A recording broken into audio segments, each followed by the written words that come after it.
1000 कोटी रुपयाचा आहे, इतका पर्सेंटेज आम्ही संशोधनासाठी लावला. संशोधन करतात कुठे? इथल्या सेमिनारमध्ये हेही बोलतात ते का रत्नागिरी आणि सिंधुदुर्गमध्ये 70% औषध विकलं जातं. तुमचं संशोधन पुराव्यावर काय करायचं आहे? हा मुद्दा महत्वाचा आहे. ड्रिपचं औषध रॉंग आहे ना, हे चुकीचं आहे असं मला वाटतं शेतकरी म्हणून. कारण ते पुराव्यावर जर संशोधन करतात ना, तो ओपन म्हणजे थोडक्यात सांगायचं म्हणजे एक फुलड्याचं झाड म्हणजे आपले सदाफुलीचं झाड करतात. रिसर्च होत नाही. आता तुम्ही ड्रिप्सवर ना एक पण हेही तेवढंच महत्वाचं आहे. शेतकऱ्यांचं एवढंही रॉंग असतं. एखादा शेतकरी सांगतात औषध जबरदस्त आहे का रोगर मारून ड्रिप्स मिळाला, पण ऍक्च्युली रोगरने ड्रिप्स मरत नाही, तर टेम्परेचरमुळे आता खूप महत्व आहे. कृषीवाले जे आहेत ते काय करतात का खुर्च्या बोलतात का यांचं लक्ष काय नाही. गोबर बियाणे येतात, गोबर औषधं येतात, यांच्या वर्ग असल्यामुळे जातं ना. हे जे कोण वरती असतील ना त्यांच्यामुळे कोकणातल्या त्यांनी काय संशोधन केलं आहे, कृषी अधिकारी संशोधन केलेलं आहे. तिथे अधिकारी किती वेळा असतात, त्यांनी काय काय संशोधन केलं, तिथे 50 कलम तरी केले काय सांगायला सांगा. तिथे कोण त्याचा माणूस असतो फक्त एकटा, बाकी एकही माणूस कोण तिथे नाही. हे इथे देवगडला बसलेले असतात आणि हे कृषीवाले सांगतात आम्हाला आम्ही हे करू. काय करतात ते आम्ही बरं मग तुम्ही आम्हाला माणसं द्या म्हणजे काय करताय पुढच्या भाऊ त्यांना माहिती नाही म्हणजे आम्ही पकडून द्यायचं म्हणजे आम्ही चोर बनायचं हे किरकोळ व्हायचे मांडवली करून. आता आरोग्य कारण मी एक लायसन मोटर होतो, आता मी बंद केलं. सगळी औषधं डुप्लिकेट आहे. कोकणाच्या साठी एकही औषध नाही. हे घाटावर चालतं तिथे औषधं करतात तिकडच्या हवामानाला. कोकणाच्या हवामानासाठी एकही औषध निर्माण झालेलं आणि हे करीत नाही. काय केलं या लोकांनी यांना माहिती नाहीये. यांना माहिती नाही का देवगड तालुक्यात जी औषधं विकताय ती औषधं बरोबर आहे, चुकीची आहे, कोण डीलर आहे यांना माहिती नाही. सगळं माहिती आहे पण कानावर आम्ही सांगायचं हा चोर आहे तेव्हा हे जाणार आणि हे मांडवली करणार नाही. आम्ही भीक मागणार यांच्या पाठवून कोर्टात केसी दाखल करणार आणि आम्हाला करणार तुम्ही सहाय्य करा म्हणजे आम्ही जायचं त्यांच्याबरोबर. हा कुठला न्याय आहे? कृषी अधिकाऱ्यांना तुम्हीच विचारा आताच्या कालावधीत नाही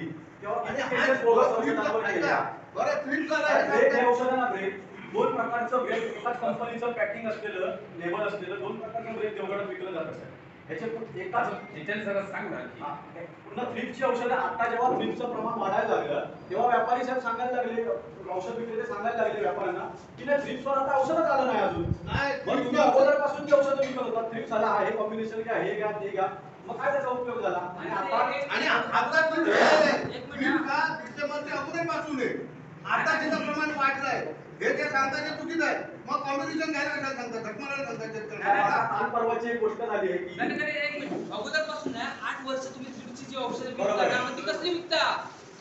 तुम्ही थ्रिप्सवर संशोधन काय केलं? थ्रिप्स हा रोग आत्ताचा नाही साहेब, थ्रिप्स हा 40 वर्ष झाला थ्रिप्सचा रोग आहे. मग त्याच्यावर ॲलोपॅथी संशोधन काय? आज 3 वर्ष झाले सगळे शेतकरी मेलेले त्याच्यात आम्हाला आणि महत्त्वाचं म्हणजे त्याला तुम्ही अनुदान देता. कोकणासाठी काय करत सांगा. एक तरी आमदार आमच्याकडे भांडतोय का करून घेताय का सांगा. कोकणाच्या माणूस बरं 2 लाख रुपये आम्ही तुम्हाला माफ करतो. कोणाचे माफ करता? एक कोण भरतच नाही त्यांना करतात. आम्ही जे नेहमी शेतकरी भरतोय पैसे त्यांना आम्हाला काय मिळत नाही. जी औषधं आहेत थ्रिप्सवरची म्हणा किंवा इतर त्या औषधांची किमती भरमसाठ. आज एक थ्रिप्स एका कंपनीचं औषध साधारणतः 3900 रुपये आहे. तेच औषध आम्ही रोख घ्यायला गेलो तर 1800 रुपयाला दिलं जातं आणि त्या 3 महिन्यानंतर म्हणजे जून मध्ये आम्ही ते औषध घ्यायला गेलो तर त्याच्या 3900 रुपये भरावे लागतात. म्हणजे एवढा जो फरक आहे तो कशा पद्धतीने त्याचं व्याज लावा म्हणून आम्हाला ते सांगतात. तर एवढं व्याज साधारणतः 3900 म्हणजे एक 2200 रुपयाचं व्याज जर आकारत असतील आणि शेतकऱ्यांची लूट या प्रमाणात झालेली आहे. पावसाळ्यात येऊन काय करतात पावसाळ्यात त्यावेळेला आम्हाला कमी पैशात मिळतं औषध आपल्याकडे नाही घाटावर.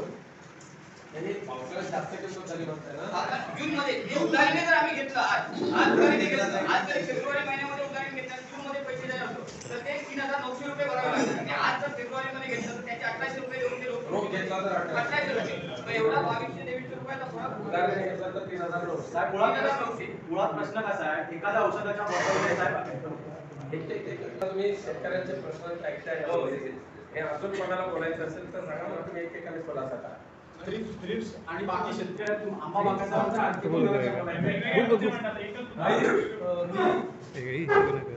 इथे साडे आमदार व्हायच्या अगोदर शेतकरी सभासमितीचा अध्यक्ष होतो. माझे गेली 4 वर्ष थ्रिप्स हा काही आम्हाला नवीन आणि आता तर हे मगाशी म्हटलं त्यामुळे 15 जानेवारी नंतर औषधं घेतलेल्यांना बिलं माफ होणार किंवा माफ करायची असं म्हणत आहे. सगळ्यात महत्त्वाचा विषय 19 म्हणजे या 15 तारखेच्या अगोदरपेक्षा ह्या वर्षी थ्रिप्स जो आला हा नोव्हेंबरमध्ये झाला. सुरुवात झाली ही नोव्हेंबरमध्ये. हा जो आमचा खाडी किनारपट्टी संपूर्ण बेल्ट आहे या सगळ्या बेल्टमध्ये नोव्हेंबरमध्ये सुरुवात झाली आणि त्यांनाच नव्हे म्हणजे वेंगुर्ला संशोधन केंद्र असू दे, आमचं विदर्भ असू दे किंवा आणखी रत्नागिरीला असू दे, मी दापोलीवाल्यांशी पण चर्चा केली की थ्रिप्सवरती स्पेशल तुमच्याकडे औषध कुठले आहेत आणि जर तुम्ही औषधाची रेकमेंड नसतील तर तुम्ही औषध दापोली कृषी विद्यापीठातून ऑनलाईन ट्रेनिंग व्हायची. त्यामुळे मी काय मागायचो जर ती औषधं नसतील तर ती औषधं तुम्ही मग कोकणात रेकमेंडेड का करता, आज विकण्याने काय हे करता, का देता. भाजीपाल्यावरची वापरली जाणारी औषधं समजा म्हणजे बाहेर, आता मी बाहेर खास करून बाहेरचे प्रोडक्ट वापरतो म्हणून मी सांगतो. समजा मी एखाद्या वेळेस बाहेरवरती क्लेमच करायला ठरवला की तुमच्या औषधाने मरत नाही, तुम्ही सांगता याला खोटं आहे, तर त्यावेळी होतं कसं की आंब्यावरती रेकमेंडेशन नसल्यामुळे आपण त्याच्यावरती केस करू शकत नाही. पुन्हा कंपनी सर म्हणून तुम्ही भाजीपाल्यावरची औषधं आंब्यासाठी का वापरली. आता माझा एक प्रश्न या कृषी विद्यापीठवाल्या सगळ्यांना आहे. साधारण 30-35 वर्षापूर्वी जी औषधं हिरव्या ट्रायंगल मध्ये होती म्हणजे एकूण औषधाला 4 तुकड पडतात, त्यातली सगळ्यात सौम्य विषारी असणारी औषधं म्हणजे हिरव्या, बरोबर ना. मग हिरव्या ट्रायंगल मधली औषधं ही बंद का केली. बरं ह्या संदर्भात कंपनीवाल्यांवरती तुम्ही किती दबाव टाकता. मागाशी सुनील बोडस यांनी तसं म्हटलं की स्वतःचे औषध विक्रेते होते म्हणून त्यांनी आत्मनेटिक माहिती सांगितली. जर यांची कंप्लेंट कोणाकडे केली समजा आम्ही वर्समध्ये कंप्लेंट केली त्या भेसळ खात्याकडे तर ते काय सांगणार तुम्ही आम्हाला ती माणसं सांगा औषधं डुप्लिकेट विकता येते पण डुप्लिकेट औषधं आज आमची शोकांतिका अशी बरोबर आहे. आता ना थ्रिप्समुळे एक हा राजकीय स्टंट व्हायला लागलाय. याच्या अगोदर मला वाटतं 4 वर्ष तरी झाली होती आमच्याकडे आमचा मोबाईल लागलेली नाही. मी त्यावेळी पण हा आमचा प्रश्न उपस्थित केलेला होता. आमच्याकडे औषधाच्या ते जे लिक्विड येतं त्या औषधामध्ये नेमके किती पर्सेंटेज अगदी इमिडाक्लोपिड किती टक्के आहे हे जर शोधायचं झालं तर आम्ही शोधणार होते. आमच्याकडे लॅबोरेटरी नाही, प्रायव्हेट लॅबोरेटरी पाठवले तर आम्हाला त्याचे रिपोर्ट लगेचच्या लगेच अवेलेबल होत नाही. मग हे जे संशोधन केंद्र किंवा ही विद्यापीठ आहे यांचे जे अधिकारी आहेत हे त्याच्यावरती कमांडिंग का ठेवत नाही हा एक प्रश्न त्यांच्यासाठी झाला. आणि दुसरी गोष्ट मगाशी म्हटल्याप्रमाणे की आमदार असू दे अगर खासदार असू दे शेतकऱ्यांच्या ज्यावेळी खास करून खासदारांचा मतदारसंघ मोठा असल्यामुळे आम्ही तेवढाच खासदारांकडे लक्ष देत नाही. पण हक्काचा आमदार आमचा मग ते आमदार ह्या संदर्भात आवाज का उठवत नाही. असं मगाशी म्हटलं घाटावरती जर कुठे काही जर नुकसान झालं की लगेच त्यांचे जसे बोंब मारतात तसे आमची सगळ्यात मोठी शोकांतिका देवगड म्हणा मालवण म्हणा हे जे वेंगुर्ल्यावाल्यांची सगळ्यात मोठी शोकांतिका आमच्या आंब्यासंदर्भात कोण बोलत नाही ज्याच्यामुळे आम्ही जगात प्रसिद्ध आहोत. त्या आंब्यामुळे आज म्हणजे विष खाऊन मरायचं काय लोकांनी अशी परिस्थिती आलेली आहे आणि त्याच्यावरती सोल्युशन काय करणार. 15 तारखेच्या नंतर फक्त तुम्ही परवाच्या मीटिंगमध्ये 15 तारखेच्या नंतर आंबा बागायतदारांनी पैसे मला द्यायचे नाही हे कोणी सांगितलं पण लेखी कोणाकडे काय आणि त्या कंपनीवाला तुम्ही अरे कसा करणार ते सांगा. कमीत कमी 5 लाख रुपये माफ करावे प्रत्येकाने. एवढं तरी करा म्हणजे शेतकरी तरी जगतील. आता विजय झाला तिकडे घाटावर जीव देता येत ना ही परिस्थिती आपल्या कोकणात येणार हे होऊ नये. आणि यांना सांगा की यांचे पंचनामे करा आणि पंचनामे करून यांच्या लोकांना कसं मिळेल हे बघा. तर हे सगळे शेतकरी जगणार आहेत नाही तर विचार लागणार आहे. तुमच्या शेवटच्या मुद्द्यापासून ठीक आहे साहेब मला एक बोलायचं आहे मनसेवरचा माझी सरपंच आहे. आजपर्यंत सगळी औषधं मारतो आम्ही ही सगळी भोगस आहे असं म्हणायचं आहे. परंतु आंब्याच्या संशोधन देवगडचा हापूस आंबा राजा आहे आज जगात नाव आहे देवगडचं. याच्यात कधीही औषध निघालं नाही.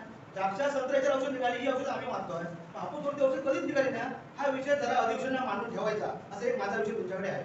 मला सांगा कोरोनावरती 3 महिन्यात लस येते मग हापूसच्या देवगडवरती लस काय येऊ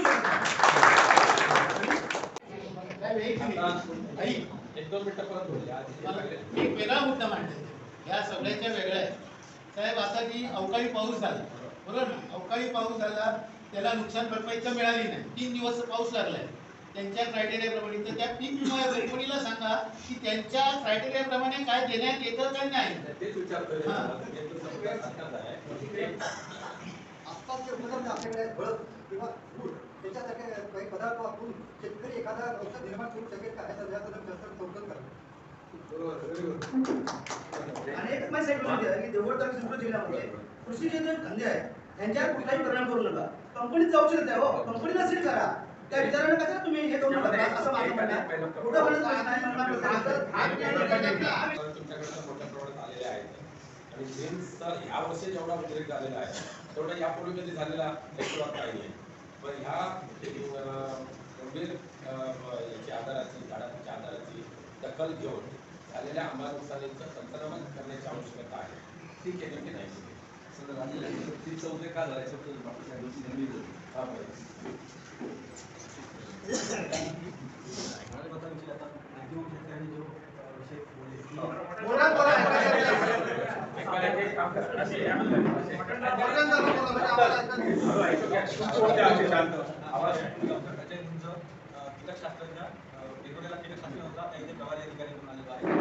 ऍक्च्युली आता जो तुम्ही बऱ्याच जणांनी तो प्रश्न उपस्थित केला की हापूस आंब्यामध्ये ऍक्च्युली चिप्ससाठी औषध यायला पाहिजे, तर ते न येता कुठल्या तरी इतर पिकामध्ये संशोधन झालेली जी काही औषधं असतात ती ही इकडे आपल्याकडे आणली जातात आणि ती डब केली जातात आणि त्याचा वापर केला जातो.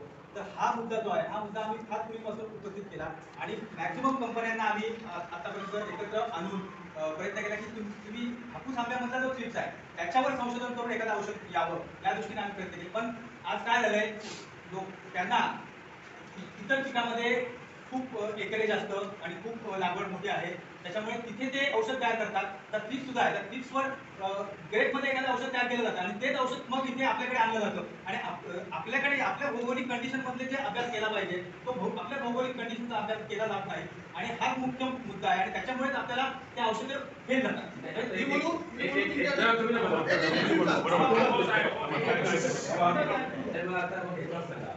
एक प्रकारे तुम्ही मान्य केलेलं आहे की आंब्यावर पडलेल्या थ्रिप्सवर अद्यापही इफेक्टिव्ह ठरेल असं औषध आलेलं नाही आणि हा रोग ह्याच वर्षाला असं नाही. गेली 7-8 वर्ष आपल्याला सतत 7-8 वर्ष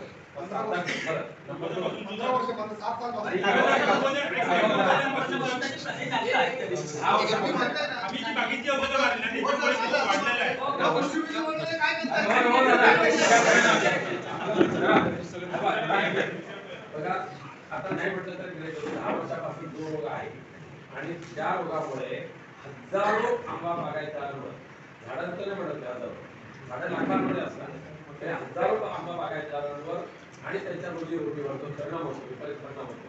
पण त्याची गांभीर्याने दखल अद्यापही शासनाने घेतलेली आहे का?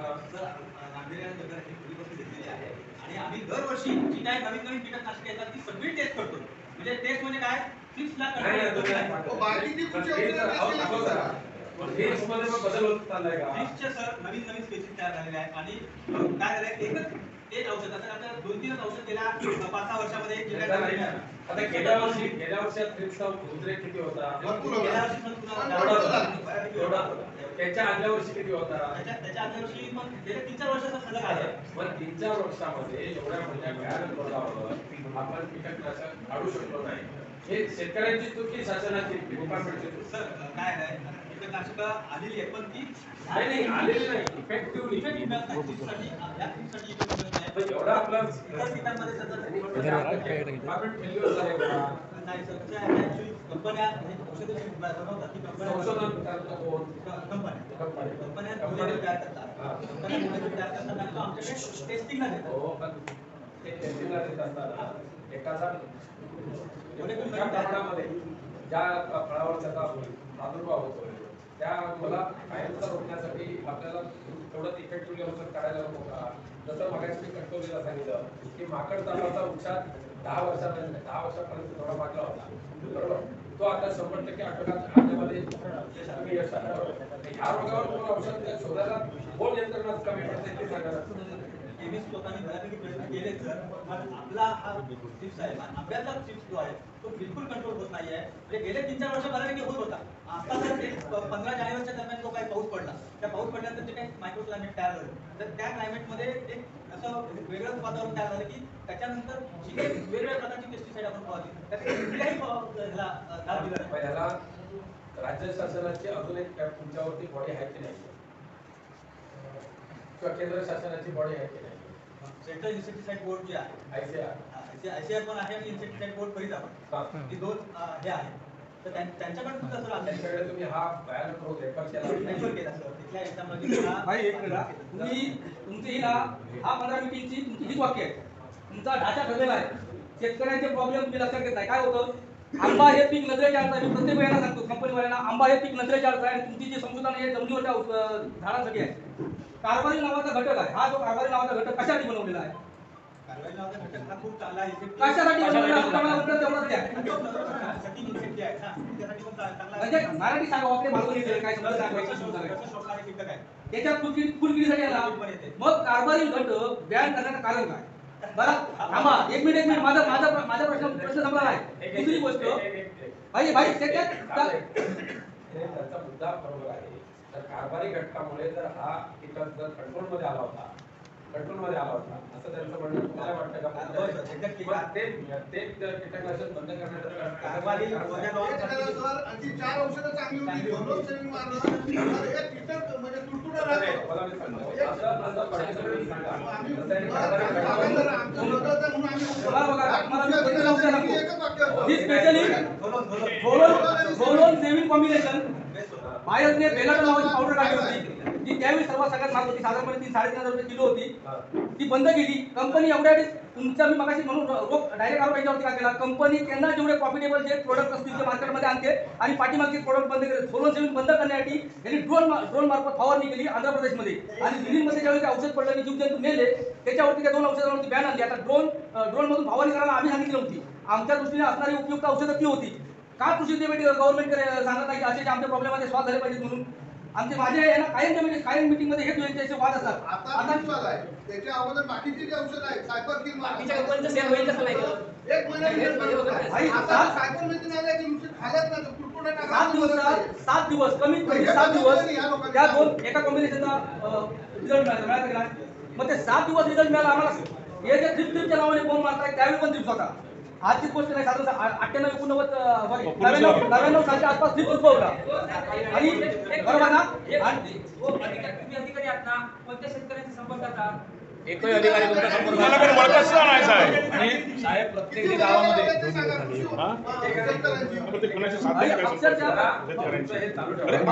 फक्त विद्यापीठाकडनं 5 रेकमेंडेशन औषध आहे.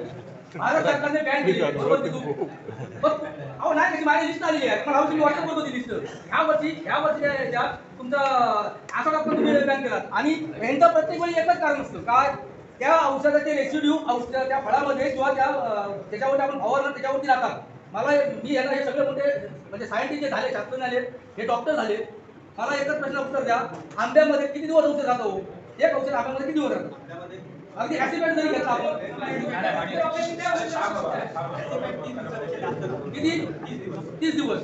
मग जर 30 दिवस ऍसिपेट राहत असेल तर त्या औषधाचे आतमध्ये अंश राहणार बरोबर ना? मग जर ऍसिपेटला 30 दिवस राहत असेल तर त्याच्यावर कीटकच नाही फिरला पाहिजे. ट्रेसेस मध्ये राहतात म्हणजे काय जितकं आपण फवारतो तेवढं राहत नाही. कमी प्रमाणामध्ये त्यामध्ये पर्सेंटेज घसरतात. आंबा लागल्याच्या नंतर मोहरापासून आंबा तयार होईपर्यंत किती दिवसाचा कालावधी घेतो? 90 ते 100 किलो. मग तुमचे 30 दिवस कुठे आणि 90 ते 100 दिवस कुठे? तुम्ही प्रत्येक वेळी ज्या लोकांना सांगताय दिशाभूल तुमची हीच होते की आंब्यामध्ये रेसिड्यू हे राहतात ते राहतात. कुठली तुम्ही नावं घेऊन सांगायला गेलो सगळ्या बाहेरच्या कंपनीची तर त्यांचं एकच कारण असतं ह्या औषधाचे रेसिड्यू राहतात ते मानवाला खायला हानिकारक आहे. अहो आंब्यावरती औषध कुठलाही आंबा काढून घ्या. देवगड मधला नाही आमच्या ह्या जेवढा आंबा किनारपट्टीचा आंबा आहे कुठलाही आंबा काढून लॅबमध्ये न्या. तुम्हाला त्याच्यामध्ये एक अंश जर त्यामध्ये मिळाला ना तर मी धंदा सुरू करून टाकेल.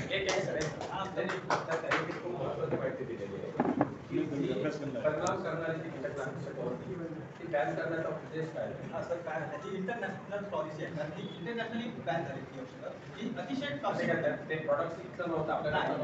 इंटरनॅशनल कंपनीमधून ते जे आहे ती टॉक्सिक लेवल जे रेट ट्रॅकर आहे टॉक्सिक लेवल त्याची टॉक्सिक लेवल जास्त आहे. ती इन्सेक्टिसाइड अजूनमधून बॅन करत आला आणि ती क्लिअरली अशी बॅन होत गेली. त्यामुळे कारभारी आणि झोलोन अतिशय प्रभावी अशी इन्सेक्टिसाइड होती. एंडोसल्फान सुद्धा आपण टाकतो. आपले इंडियन होतं की काही इंडियन कंपन्या मॅन्युफॅक्चरिंग करत होते पण मूळ मोलेक्युल परदेशी. पण आज पण सेव्हिन पावडर म्हणजे कार्बालिल हा ग्रुप फॉरेन कंट्रीत विकला जातो. अहो तुम्ही गुगलला सर्च मारा. काही ठिकाणी काही देशांमध्ये काही हा मग तो विकला जातो ना, मग तिकडे माणसं नाहीत का ती? भारतात पण थायडॉल आणि सोलोन हे घटक ना गुजरातमध्ये आजही अवेलेबल आहेत, पण आमच्या महाराष्ट्रात नाही आहेत. थायडॉल आणि सोलोन हे आजही गुजरातमध्ये विकले जातात, शेतकरी वापरत आहेत. हे मला वाटतं कृषी अधिकारी आहेत ना, भारतावरती मोठ्या प्रमाणात आंबा उत्पादित होतो आहे आणि कोकणातला आंबा कुठेतरी कमी पडावा याच्यासाठी यांनी घेतलेली सुपारी आहे, कुठेतरी आपल्या आंब्याची मार्केटिंग कमी व्हावी आणि याच्यासाठी यांनी काम करतायत. आता तुम्ही खासदार आहात, पूर्णपणे पक्षाची ताकद लावा आणि कोकणातले कृषी अधिकारी बनावेत आणि जेणेकरून कोकणातला कुठलाही प्रोजेक्ट आंबा असून दे, सुपारी असून काही असून दे, ते मोठे कसे होतील याचा प्रयत्न करा. याच्याशिवाय काही होणार नाही. कारण यांना काय माहिती आहे, यांना घातक प्रोजेक्ट आणायचे आहेत आपल्या कोकणामध्ये. घातक प्रोजेक्ट आणण्यासाठी हे आपले जे लोक एकत्र येतात आणि विरोध करतात, ते कुठेतरी मारायचे आहेत, त्यांना बसवायचंय आणि यांना गुलाम करून आम्हाला ठेवायचंय. आज आम्ही 60 ते 70% लोक आहोत, हे व्यापार करतो, काही असू दे, त्याच्यामध्ये 10 रुपये मिळून देत, नाही तर लाख रुपये मिळून देत, कोटीने मिळून देत, पण आम्ही ते धंदा करतोय. पण आम्ही गुलाम करून ठेवण्यासाठी एनरॉन सारखं असू दे, ते प्रकल्प येतात दुसरे, ते प्रकल्प आधी मारायचे आहेत कोकणाच्या. म्हणून हे धंदे आधी बंद करण्याचा हे जे प्रोजेक्ट आहे तो कुठेतरी थांबला पाहिजे आणि हाच मोठा प्रश्न यांचा हेच आहे आणि याच्यासाठी ते काम करतायत.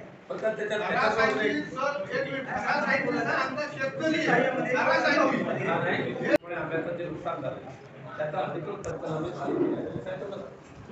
हो, हे आधी त्या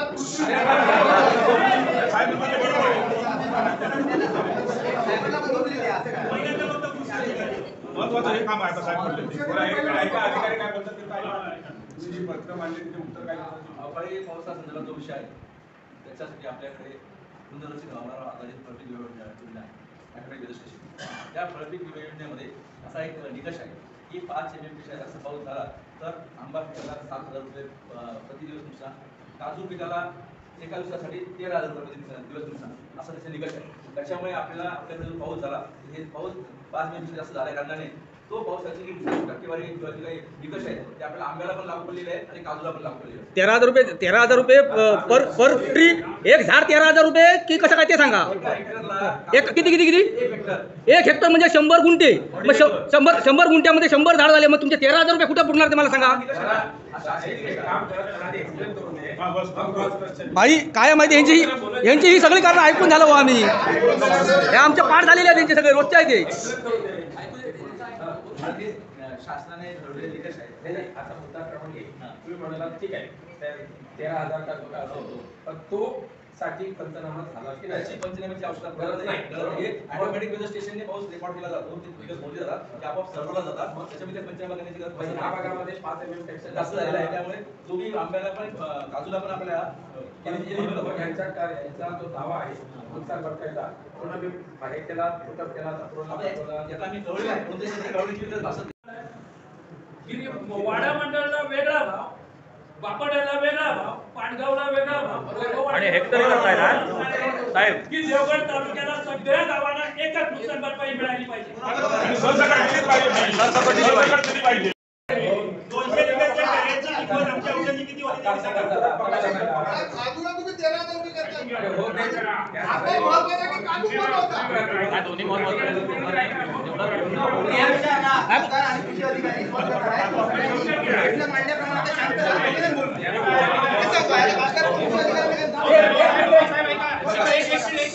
आंबा बागायतदारांचे जे प्रश्न आहेत ना, ते बेसिक प्रश्न आहेत. आता थीम्स वरची विषयावरती जे प्रश्न आहेत, पंचनामाचा विषय असेल, इन्शुरन्सचा विषय असेल, तुमचा आता पंचनामा करून नंतर इन्शुरन्स मिळण्याचा विषय असेल, हे जे विषय आहेत ते महत्त्वाचे आहेत. तुम्ही वेगवेगळे विषय घेतला तर इक्वल मीटिंग वेगळं नाही, त्यातच तो विषय आहे. आणि भाई हे जे आता विमा हप्ता म्हणताय ना, 70 रुपये जे आता झाडामध्ये मिळणार म्हणतायत विमा हप्ता, देवगडमधले लोक का भरत नाही? एकतर काय त्यांचं आता कसं बघा, तुम्ही खासदार म्हणून हे सुनील एक मिनिट भाई, गेली 4 वर्ष गेली 4 वर्ष देवगडमध्ये एकाही शेतकऱ्याला विम्याचे पैसे मिळाले नाहीत.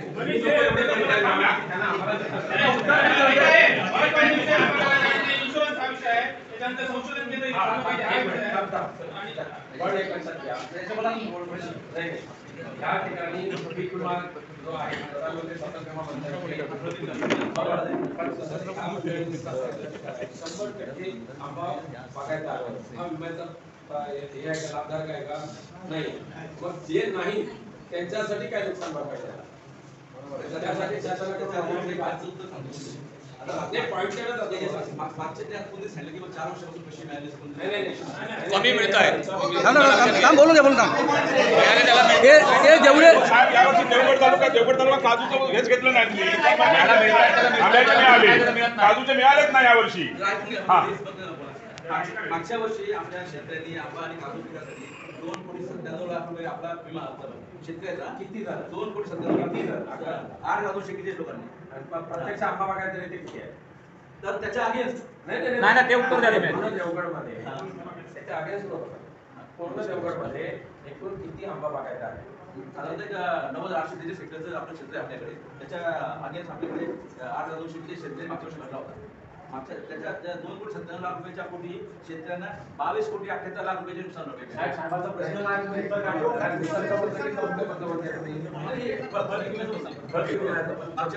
मागच्या वर्षी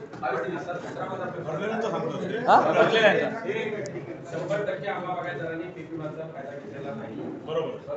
पण 100% आंबा बागायतदाराचं नुकसान तर झालं ना. अगदी बरोबर. आता आम्ही पण नेहमी आव्हान करतो की सगळ्यांनी त्याच्यासाठी रिलायन्स इन्शुरन्सचा तुम्हाला अनुभव कमी आहे का? साहेबांना बोलू नये. आव्हान करून सुद्धा या इन्शुरन्स कंपन्या शेतकऱ्यांना प्रतिसाद देताना किती नाटकं करतात. आता मगाशी पण तुम्ही सांगितलं की त्यांना द्यायची गरज नाही, ते सुधार देणार. सुधार झालेले नाहीये, सुधार झालेले नाहीये. फॉलो करण्याची जबाबदारी तुमची आहे. तुम्ही त्यांच्याकडे रिपोर्ट पाठवण्याची आवश्यकता आहे. जसं त्यांनी सांगितलं ह्या गावामध्ये एवढ्या आंबाच्या झाडांचं नुकसान झालेलं आहे. ते विमा कंपन्यांना कळवावंच लागतं. विमा कंपन्यांसारखी लवाड एजन्सी अख्ख्या देशामध्ये नंबर 2. आणि ज्यांनी विमाधारक नाहीये अशा शेतकऱ्यांना सुद्धा त्या बागायतदारांना शासनाने तत्कालीन निसर्ग आणि चक्रीवादळामध्ये जे आंबा बागायतदारांचं नुकसान झालं त्यावेळेला पण आपण नुकसान भरपाई त्यांना दिली होती, बरोबर ना? पण त्या आधारे बाकीच्या आंबा बागायतदारांचं नुकसानीचे प्रस्ताव तुम्ही का नाही पाठवत? तसं तर काय जे आंब्याच्या पीक विम्याचा समावेश आहे त्यांचं ऑटोमॅटिक झाल्यामध्ये आपण पीक विमाचा न घेतलेल्याचं काय? 100% घेतलं का पीक विमाचा? नाही. बाकीच्यांना मिळालं साहेब 50% सुद्धा नसतील आता याच्याकडे. 50% सुद्धा नसतील तुमच्याकडे. आम्ही वारंवार विनंती करत असतो किंवा सगळ्यांनी सहभागी व्हावे. तुम्ही किती लोकांना तुमच्या गावात पाठवला, त्यांच्याशी कॉन्टॅक्ट केला तुम्ही? तुमचा एक कृषी सेवा गावात फिरत नाही. तुमचा कृषी तो आमच्या हातात शिरगावला उदाहरण आहे कृषी ऑफिस. किती तो अधिकारी किती लोकांकडे फिरला शेतकऱ्यांकडे? किती लोकांना त्यांनी संपर्क साधला? नाही तुमचा काय अंकुर आहे त्याच्यावरती? तो सेक्रेटरी करतो, सोसायटी करतात ते. तुमच्या कार्यकाळावर शेतकरी अवलंबून आहे का? हो तो सेक्रेटरी करतो, आमच्या सोसायटीचे लोक करतात. तुमचा माणूस कोण येत नाही साहेब यांचा. हा भाग जो आहे ना वर्षाच्या 3 महिन्यामध्ये अख्ख्या संपूर्ण वर्षभराचं त्याचं उत्पन्नाचं साधन असतं. आणि ते जर साधन दिलं तर वर्षभरात या माळ रानावर साधे नाचले सुद्धा उगवत नाही. हात सोडा. आणि अशा वेळेला या आंबा बागायतदारांना, काजू बागायतदारांना आपण स्वतः म्हणून मदत करण्याची आवश्यकता आहे. एक तर परिणामकारक ठरेल असं कीटकनाशक डिपार्टमेंट देऊ शकणार नाहीये, नंबर 1. नंबर 2, अवकाळी पावसाला तुम्ही रोखू शकत नाही. पण अवकाळी पावसानंतर झालेल्या नुकसानाच्या पंचनामे करून शासनाकडून नुकसान भरपाई मिळवून देणं हे दुर्दैवी आमचं कर्तव्य आहे. दुर्दैवी आमचं पण ते एडिशनली रिपोर्ट तयार करणं तुमचं काम आहे ना. नंबर 2 की जसं ज्यांच्या विमा कंपन्यांकडून ज्यांना नुकसान भरपाई मिळते, विमा कंपनी अख्ख्या देशातल्या फक्त त्या विमा कंपन्यांच्या फायद्यासाठी आणि शेतकरी बागायतदारांच्या फायद्यासाठी नाही. हा अनुभव म्हणजे अडाणी माणसाला विचारलं तर सांगेल. त्यामुळे लोक 1 रुपया देऊन सुद्धा विमा का काढत नाही? तर त्यांना माहिती आहे की कंपनीचा फायदाच नाही. ते अशा मधुरण्याचे आहेत. फक्त आता ह्या प्रश्नावर बोलायचं झालं तर थ्रिप्समुळे ज्यांचं नुकसान झालंय ज्या बागायतदारांचं त्यांच्याबाबतचं रेकॉर्ड रिलायन्स विमा कंपनीने तयार केला आहे की ना ते तपासावं लागेल तुम्हाला. परवा मंगळवारी स्वतः जाऊन तपासावं लागेल. त्यांचं ऑफिस कुठे आहे? मुंबईला. जिल्हा स्तरावर ऑफिस करायचं नक्की झालं होतं. कारण याच्यानं तुम्ही जिल्हास्तरीय प्रतिनिधी असतो. पण तो कुठे बसतो प्राणी? कुठे त्याचं ऑफिस आहे का? आमच्या जिल्हा अधिकारी कार्यालय तिथे आहे. मग मंगळवारी संध्याकाळी मी तुम्हाला विचारणार त्या विमा कंपनीचा अधिकारी या संपूर्ण आंबा बागायत पट्ट्यामध्ये फिरून त्याने सर्वेक्षण केलं की नाही केलं त्याचं उत्तर मला लागेल. त्याचबरोबर त्यांना नुकसान भरपाईचा तुम्ही म्हणत असाल मगाशी सांगितलं की आता एवढी नुकसान झाली, मे पर्यंत किती नुकसान व्हायची ती बघायची आणि एकदम जुलजुलीला पैसे द्यायचे. तसं नाही जमणार. मे मध्ये नुकसान नाहीच झाली तर आताच्या नुकसानीवर तुम्ही पाणी का सोडताय? एकदा का लोक शांत झाली की मग त्या कंपनीचं पोटला पकलं गेलं. ज्या वेळेला जे नुकसान होतं त्यावेळेला त्याच्या नुकसान भरपाईचा पंचनामा झालाच पाहिजे, त्यांची जी काय भरपाई ती त्यांना मिळालीच पाहिजे. नंबर 2, ज्यांचे विमा नाही त्यांना शासनाच्या नुकसान भरपाईचा जो आहे SDRF आणि NDRFच्या व्यतिरिक्त आपण 400 वेळेला नुकसान भरपाई दिलेले, त्यासाठी त्या आंबा बागायतदारांचे प्रस्ताव दिले पाहिजे. तुमचा गावनिहाय कृषी अधिकारी जो आहे त्याला स्पष्ट द्या की येत्या 2 दिवसामध्ये सगळ्या बागायतीमध्ये जाऊन त्यांनी प्रत्यक्ष त्यांची पाहणी करायला पाहिजे, सर्वेक्षण करायला पाहिजे. आणि त्याबरोबर तिसरं महत्वाचं असं आहे की कीटकनाशकाच्या बाबत सुद्धा आज सुद्धा आपल्याला म्हणजे सांगायला मला लाज वाटते की एवढं आपण ऍडव्हान्स मध्ये पुढे गेलेलो आहोत, तरी सुद्धा 10 वर्षापासून त्या रोगाला कायमस्वरूपी मलेरिया घालवला, पोलिओ घालवला, TB घालवली, कोरोना घालवला, तरी सुद्धा थ्रिप्स मजबूतीने इथे उभा राहतो. एवढा आपण कमकुवत ठरलेलो आहोत का? एवढं लाईटली याचा अर्थ असा आहे की जर या लोकांनी सांगितलं ना की मग अशी कारभारीला त्यांनी बंद केला, समजू शकतो इंटरनॅशनल पेस्टिसाइडवर बंदी आली होती, पण इंडियन पेस्टिसाइड तेवढी परिणामकारक तयार करा, मग इंटरनॅशनल बंदी करा ना. ती गलती आपण करायची नाही. तुमचा दोष आहे असं म्हणत नाही, हायर ऑथॉरिटीपर्यंत, पण नक्कीच की ह्या थीम रोगाला तुम्ही वाव किती द्यायचा त्यासाठी तुम्हाला 2-3 प्रयोग करावे लागतील. मूल साहेब, एक तर प्रत्येक गावामधल्या बागायतदारांना तुम्हाला अभियान चालू करून कोणतं कीटकनाशक वापरायचं, कोणतं नाही वापरायचं याचं प्रशिक्षण तातडीने द्यायला सुरुवात करावं लागेल.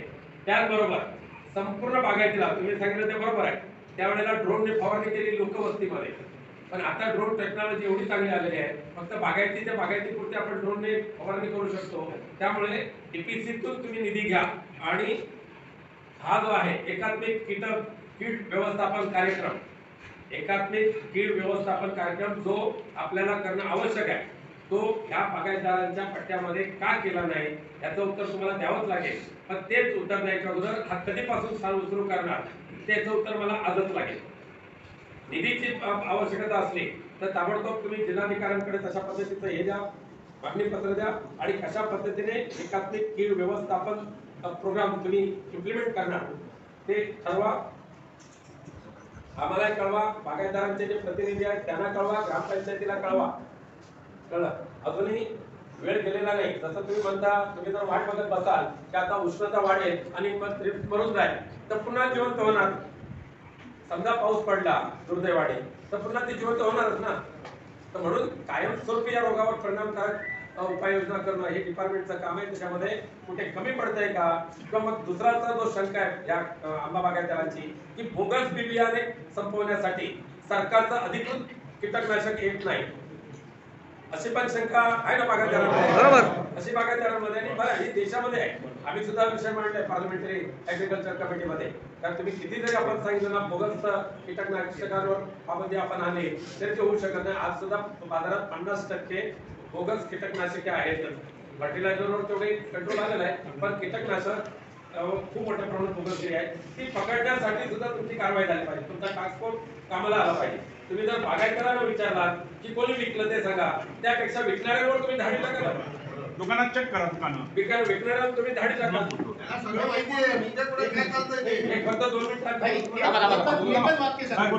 अरे भाई, या गोष्टी आता तुम्ही सांगितलं ना, दुकानदारांवर धाडी टाका वगैरे, त्या दुकानदाराला अगोदर यांचा फोन जातो, आम्ही अशी रेट टाकणार आहे, ही बाजूला करून द्यावा, असं होत आहे. बघा, तुम्ही कोणत्या परिस्थितीमध्ये आंबा बागायतदारांना कोण दुकानदार विकतो हे विचारायचं आहे. तुमची यंत्रणा थोडी सक्षम आहे. प्रत्येक म्हणजे दुकानदार जे आहेत, औषध विक्रेते दुकानदार हे बागायत, त्या दुकानदारांना तुमचा ट्रान्सपोर्ट तयार करणं आणि हे या ऑडिट करा त्यांचं दुकानाचं, नक्की मिळणार 100% तिथे बोगस कीटकनाशक आता या सीझनला किती लोकांना पकडलंय त्यांनी, किती कारवाई केली आहे, आणि कारवाई केली त्यांना सोडलं का? बरोबर आहे. कुणकेश्वरला असं झालं, त्यांना सोडलं का? काय त्याच्यावरती कारवाई केली? आजपर्यंत हे बोगस कीटकनाशक शोधून काढण्याच्या वगैरे तुमच्या चौकांमध्ये कोणाची एकाची पण नाही, यांच्या एकाची पण नाही. अधिकारी आलेला ना, तुम्ही एक मान्य करता का की आपल्या देशामध्ये किंवा आपल्या जिल्ह्यामध्ये बोगस कीटकनाशके नाहीत हे तुम्ही मान्य करता? नसेल तर आहेत हे तुम्ही ऍक्सेप्ट करतात. मग ती शोधण्याची जबाबदारी कोणाची? बघा मगाशी मुद्दा झाला त्याला मला आवर्जून सांगायचं आहे की फळपीक विम्यामध्ये कीड रोगाचा त्याच्यामध्ये अंतर्भाव केलेला नाही. त्या योजनेमध्ये जो एक आता लॅक्युना आहे तो आपल्या लक्षात आलेला आहे. तो आम्ही शासनाला त्याच्यावर अंतर्भाव करण्यासाठी 6 वर्ष हा रोग इथे फैलावतोय आणि 6 वर्ष तुमचं डिपार्टमेंट झोपून राहिलंय. पीक विमा करायला तुम्ही पीक विमा कंपन्यांचे नॉर्म बदल करायला समोर येतात. 3 वर्ष झाली काही कंपनी डिसाईड झालेल्या होत्या या शासनाकडे. तो कार्यकाळ आता संपतोय. त्याच्यानंतर नव्याने ती कमिटी बसणार आहे. या कमिटीला इंट्रोड्यूस केलेला असं नाही. बघा या पीक विम्याच्या निकषामध्ये आजपर्यंत किती वेळा बदल झाले? 2 वर्षापूर्वी बदल झाला. 25 mm चा 15 mm, 15 mm चा 10 mm, 5 mm झाले ना? 3 वर्ष झाले ना? 2-3 वर्षापूर्वी झाले की नाही? पण त्याच वेळेला 12 वर्षाच्या रोगाला का नाही अंतर्भाव केला? आता ते आपण करतोय. हो पण आता हे लोक आता जीव गेल्यावर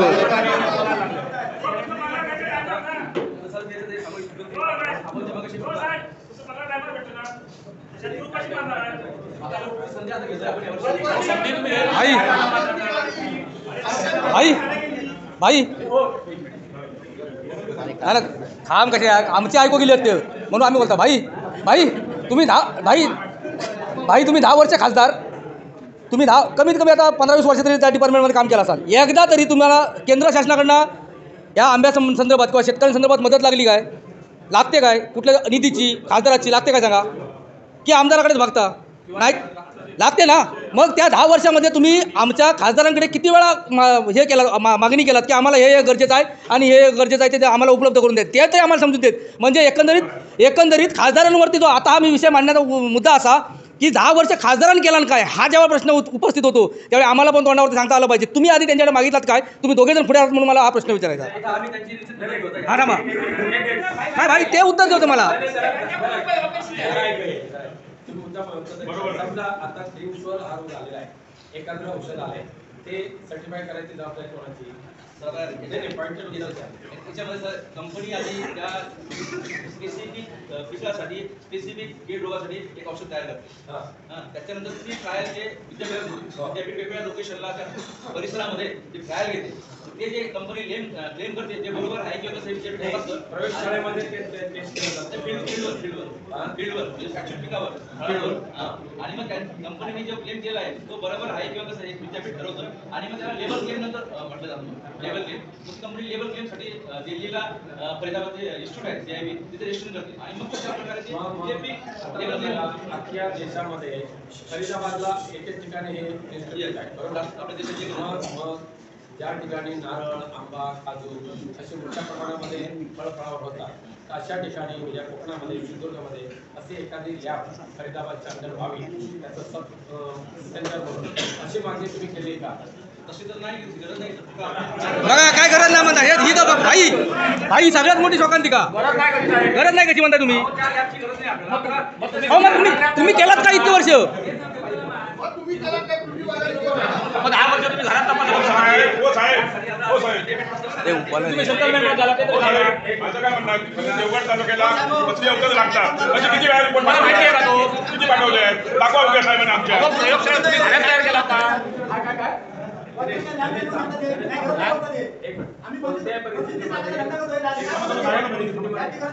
अहो ती लॅबचं आपल्या घरात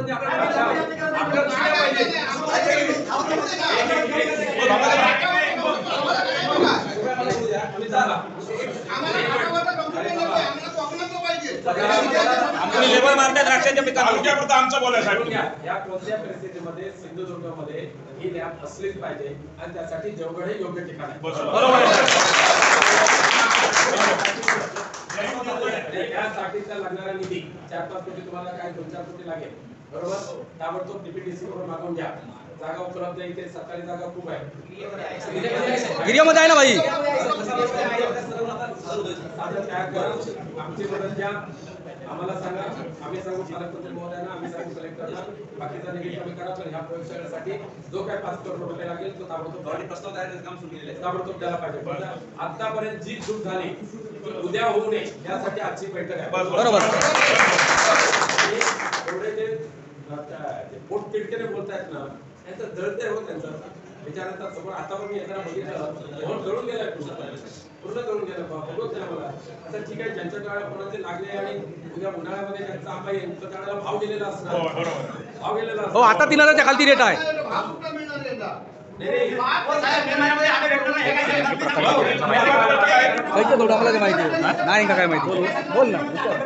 महत्वाची गोष्ट सरकार आहे, ह्याला तुम्ही आदेश द्या. म्हणजे ज्या ज्या गावांनी ज्या ज्या कृषी अधिकारी आहे ना त्या गावात त्यांनी सर्वे करायचा काय काय झालं आहे हे महत्वाचं आहे. हे साहेब सांगायचं.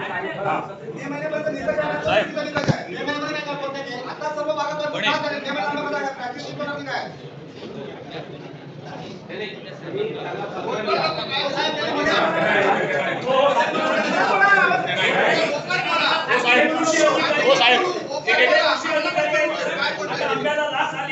आंब्याला जर रास आली तर हे कृषी अधिकारी रिलायन्स कंपनीला कळवणार का?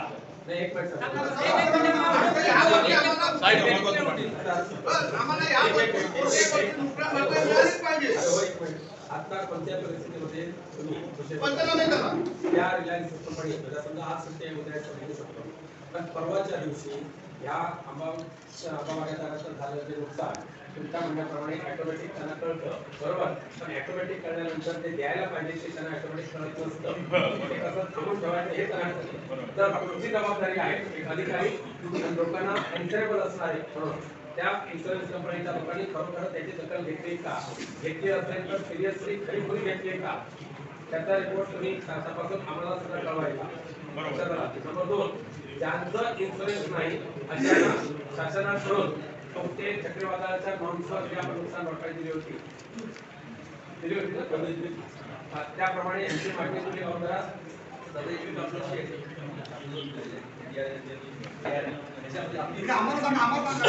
अतिवृष्टी झाल्यानंतर जे लागू पडतो, अतिवृष्टी म्हटल्यानंतर पावसाच्या पेक्षा जास्त पाऊस झाला तर ती घटना जे लागू पडते आणि आपल्याकडे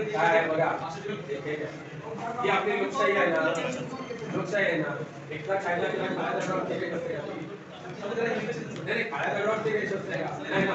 मग आता या आंबा बागायतदारांची वस्तुस्थिती तुम्हाला शासनाच्या निदर्शनास आणायला बंदी आहे का? आत्ताच्या मीटिंगचा रेफरन्स घ्यायचा, खासदार म्हणून मी बोलतोय, आत्ताच्या मीटिंगचा रेफरन्स घ्यायचा आणि ह्या आंबा बागायतदारांना ज्यांना पीक विम्याचं संरक्षण घेतलेलं नाही, त्या पीक विमा कंपनीवर त्यांचा विश्वास नाही म्हणून बरोबर आहे. अशांना नुकसान भरपाई मिळावी अशा पद्धतीची मागणी सर्व आंबा बागायतदारांनी केलेली आहे. जिल्ह्यातल्या केलेली एक माझं लेखी पत्र पण मी देतो तुम्हाला आणि शासनाकडे त्यांच्या नुकसानीची नावं आणि त्याच्यात कधी बॅन झालं इथपर्यंत सांगण्याची तुमची अभ्यास पाहिल्यानंतर खूप कौतुक करावं असं वाटतं. आणि म्हणून या आंबा बागायतदारांना, काजू बागायतदारांना कायमस्वरूपी नाही द्यायचं असेल तर तुम्ही सुद्धा एक तुमचा अभ्यास करतो आहे तो तयार ठेवा आणि तुमची एक टिपण तयार करा आणि ती सुद्धा आमच्यापर्यंत देण्याचा प्रयत्न करा. आज मी संबंधित अधिकाऱ्यांना ज्या सूचना दिलेल्या आहेत त्या आपण ऐकलेल्या आहेत. कोणत्या परिस्थितीमध्ये काय ते आज सोमेश्वरी आणि रामेश्वरी तसं होता कामा नये. म्हणजे आज जर इथले सॅम्पल चेक करायचं झालं तर ते 30 दिवसानंतर रिपोर्ट तुम्हाला मिळतो, तोपर्यंत आंबा सीझन संपून जातो. म्हणून आपल्या जिल्ह्यामध्ये आणि खास करून देवगडमध्ये ही प्रयोगशाळा झालीच पाहिजे आणि त्यासाठी हे ज्या लोकांचं जे आक्रंदन आहे ते संबंधित पालकमंत्री महोदयांकडे, जिल्हाधिकाऱ्यांकडे मांडा, आम्ही आमच्या पद्धतीने मांडतो. आणि जर देवगडला झाली तर देवगड आज जागतिक स्तरावर देवगड आंबा आहे आणि त्यामुळे त्या आंब्याला आपण जर संरक्षण नाही केलं तर आपण लोकांना संरक्षण करू शकणार नाही असा त्याचा अर्थ होऊ शकतो. ते महत्वाचं आहे. नंबर 2, तुमचे जे गाव न्याय कृषी अधिकारी आहेत, गाव न्याय त्यांना सुद्धा त्या आंबा बागायतीमध्ये जा. तुम्हाला इफेक्टिव्ह असलेलं जे मेडिसिन आज ड्रोन टेक्नॉलॉजी चांगल्या पद्धतीने आलेली आहे आणि त्याच्यासाठी फंडिंग पण आहे आणि ICAR कडून जी काय मदत लागेल ती सुद्धा मदत घ्या.